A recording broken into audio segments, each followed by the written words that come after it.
We got some huge gear today. I got 1,600 yards spooled up in here of a 130-pound braid. We got a Swellpro drone, and we got a big old bait right here. Most importantly, we got a huge hook to put the bait on. Now let's see what happens when we fly a fish a mile out into the ocean. I'm not even sure it knows it's hooked yet.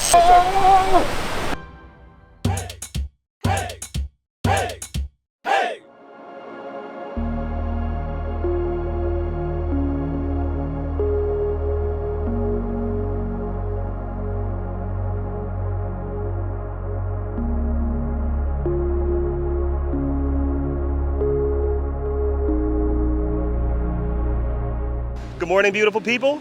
It's another beautiful day here in Destin, Florida. Our goal today is to catch something huge. Honestly, we want to catch the biggest thing that's swimming around the beach. And I can't think of a better way to do that than to use this huge reel and use these huge baits. I'm not the best shark fisherman in the world, but someone who's really good at shark fishing taught me how to do this. We've got big two-way swivel, crimp 2. I think this is 150, 200 pound monofilament, 5 feet of that. To a swivel here, that's where we're gonna clip our sinker. Then we've got a haywire twist right here. The size of that hook, oh my God.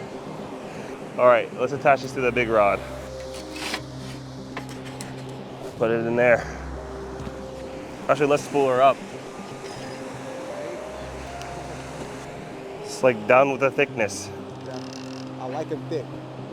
All right.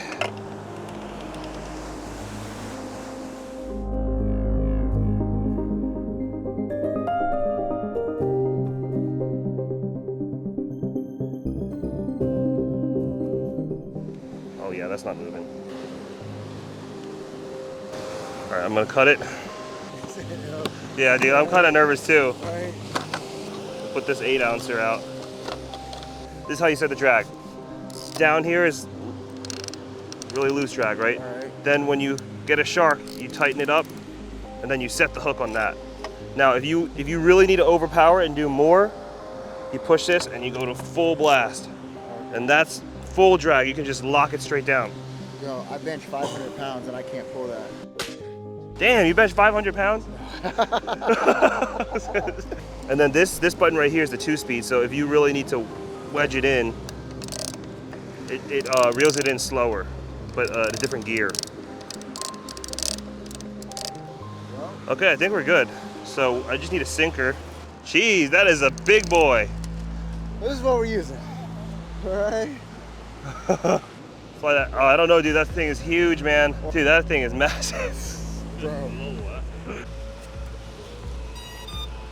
So this is the Swellpro. It's a fishing drone that can clip and unclip your bait and drop it way out there. And it's really special kind of drone because if it gets into the water, it can actually flip itself. I'm not suggesting you try and get your drone into the water. Just because it can flip itself doesn't mean you should keep testing it. I prefer to try and keep it out of the water as much as possible. And it takes a second to connect. This is the original Swellpro right here. There's a new Fisherman drone 2, but that one carries 7.5 pounds. This one doesn't carry as much, but it's a little bit more portable. It's a little bit lighter weight. I prefer to use this one right now. I'm just waiting for it to connect and get started up. We're gonna connect our lines to this, fly it out. It'll even tell you how far you're flying it out. Hit the payload left button. Okay. When you hit that, what happens is it opens up, right? Now hit it again. All right, so now when it's up there and you're flying it all the way out there and you're ready to drop it, hit the button. It should just drop it like that. A little bit. We gotta tenderize it. And when you slap it like that, helps get the juices flowing. Get the steak ready, baby. Let's go.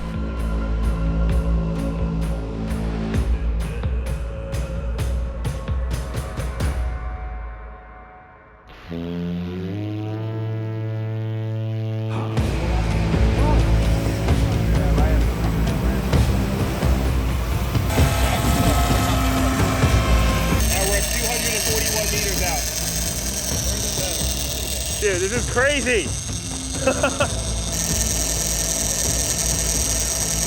300 meters. 336, 340. I'm dropping it. Drop it. Holy crap. All right, I'm gonna return home. I'm definitely nervous because whatever bites it is gonna, I don't know. What if we get a whale, dude? I don't want an orca whale. Here's the next thing we gotta do. Now that this dropped, we have to make sure that it's anchored right. There, we're anchored now. Now I'm gonna set the drag loose. If anything bites it, it's gonna make that sound right there. We're gonna have to run and grab that belt, put it on, set the hook, and start fighting.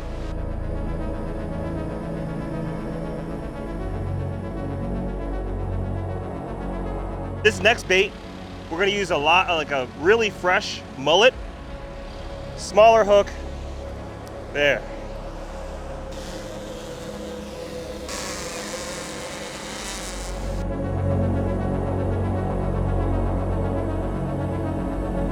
So now I got 2 shark rods out. One is really, really far out. One is kind of far out. And we're gonna see which one gets bitten first. It's a waiting game now. And while I wait, I've got some high-low pompano rigs that we're gonna throw out just to see what we can catch. So this is our high-low rig. This is the one that we sell on our website, heyskipperfishing.com. We have the hand-painted floats that look like sand fleas here. And I put some fresh shrimp on each of these. Now what we're gonna do is we're gonna secure the shrimp using this elastic thread that I sell right here. This elastic thread is invisible. You can't see it when you put it on. The fish can't see it, but it keeps your bait on, so when you fling it out there, you don't have to worry about it coming off. You don't have to worry about little fish pecking it off and it all disappearing. Same thing for this one. There we go, perfect. So we got fresh shrimp on both of these. Now we're gonna cast it right out.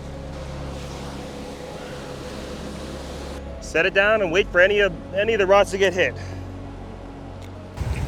Woo! The ladies love it, I can tell you that right now. All right, so I'd like to get to know, the people I'm fishing with a little bit more. Tell me, what is the most embarrassing thing that's ever happened to you? I fell off the dock in the water and lost the rod and the fish at the same time. In front of people? In front of my daughters. Oh my God, they're not gonna forget that one, bro. All right, for me, my most embarrassing thing, I accidentally hooked Aaron in the head with a top water, man. You say you got a big one? No, we were in a little boat together. I was like, all right, I'm gonna hit this spot. Poop! And I was like, oh shit! And she's not even saying anything. She's like bleeding from her forehead. Like, we gotta go, baby. We gotta go. I gotta take you home right now.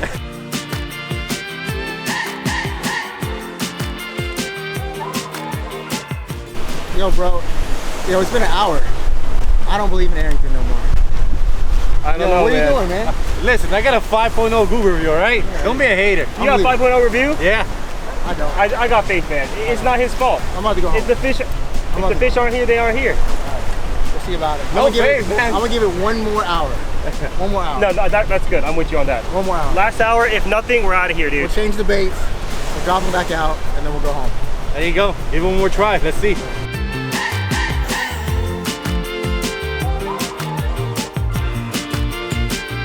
So I was just doing shark fishing. Arrington here was doing pompano fishing. He caught 2 pompano at the same time as catching sharks with us. That's the beauty about beach fishing, is you can be doing 2 kinds of fishing at one time. I could be throwing the lure and having shark rods out and having pompano rods out at the same time. It just all depends on how much you can multitask. And apparently this guy can multitask pretty well. Comment below, what do you like to do? Oh look.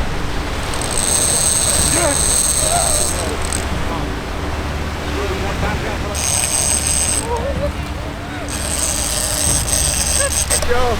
Ooh. Let's go, bro. Come on, bro. Feel good? Yeah, we're on. Feels all right. But I'm not even sure it knows it's hooked yet. Let's keep him on set. Lionel. Oh, yeah, The cable end behind him.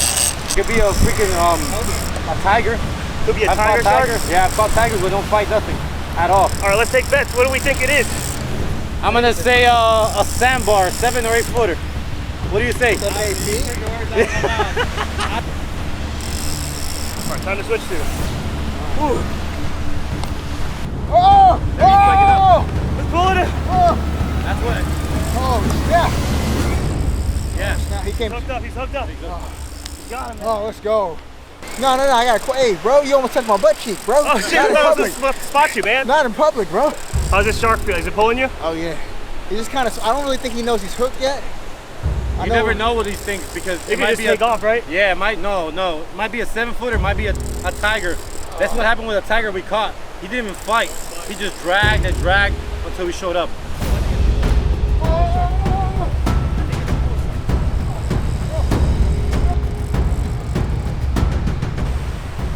This is a big one, guys.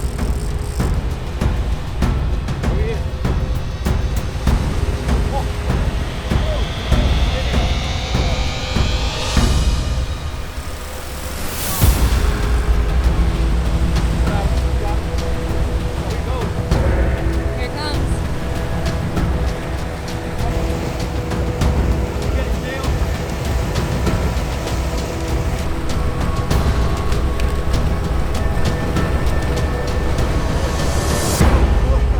Get it out, get it out.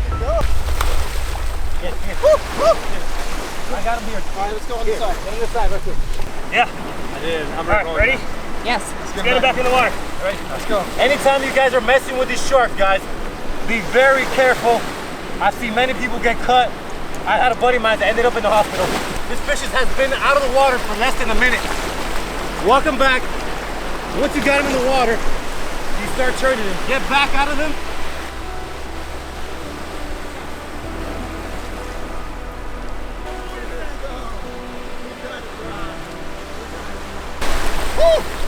That was freaking dope. So, we waited all morning for that. That was fantastic. Oh, We almost went in the water a couple times, but that's the fun of shark fishing. Waited all morning for that one. I was about to give up. I was about to reel everything in and be like, all right, that's that. But last second, that thing started going off as we were packing. That's what happens every time. Dude, guys, these are the best shark fishing team right here. let's go. Huge shout out to the guys for helping us get some bait and having a good shark fishing team here. I needed help taking turns because that fish was big. Especially if we got a bigger one, we would need to pass it off. This shark fishing gear is, you know, leave it to the professionals. If you don't know how to shark fish and you haven't taken the course and you don't have any of the gear, I suggest you just go out with a guide like Arrington here. Hit him up, he'll take you out shark fishing. You catch sharks without having to buy all the gear. And you know, he's a professional, let him help you. So we found out what we catch if we drop a bait a mile out there. Huge shark, and I'm sure there's more out there. We've just been sitting all day. I'm too tired, I gotta go. Now we know, big shark. The grind, man. Yeah, man, that was awesome. I was telling you, do shark guiding, right? Yeah, I do. I was telling, don't go and buy all your own shark gear first. Go out with a guide first, see if you like it. Let them show you how to do it first before you go and get all the stuff yourself. My man here is a guide. He's a really great guide around the Destin area. And speaking of which, Lionel's also a great guide. He does boats. If you guys want to get on some fish with some real professionals, I suggest you hit them both up. I'm gonna leave his channel link. I'm gonna leave all his info in my description below. Check him out. Let us know what you think. Before we get out of here, guys, I thank you so much for having me every episode, guys. Make sure, like you said, before you get out there, I've seen many people end up in that hospital injured. Just be careful, get with a guy, like he said, take your time. Once you experience it, you'll know if you want to do this or not, because fishing is fun, but safety is also good. I don't ever want to do this again. You're done. They've almost pulled that guy in. That was exciting. Good thing it wasn't a tiger, a 13-footer, because now would have been here for 2 hours. I know, man, that would have been crazy. I'm grateful it was a smaller one. How did you feel from that? That was dope, man. That was dope. Like, it was chaotic. It was a lot of panicking. And then there was a lot of nervousness when he landed because I didn't want to get bit, so I stayed away from it, let Arrington handle his thing. I let the professionals be professionals, all right? So if you want to grab it, go right ahead. Just another reason why you should go out with a professional guide if you haven't done this before. I don't suggest you just get right into it. This is not something you just jump right into. It took me a while to really learn, and I learned from a lot of different people before I really started handling all this stuff myself, including like using such a big hook. If you just use smaller hooks, a lot of times you'll catch smaller sharks. So I started with smaller hooks first before going in such a big one. And when I come here, I come here with a few guys so we could all do it together. That was dope. That's what it's all about, man. How about Teamwork makes the dream work. Yeah, dude. let's go get on the boat?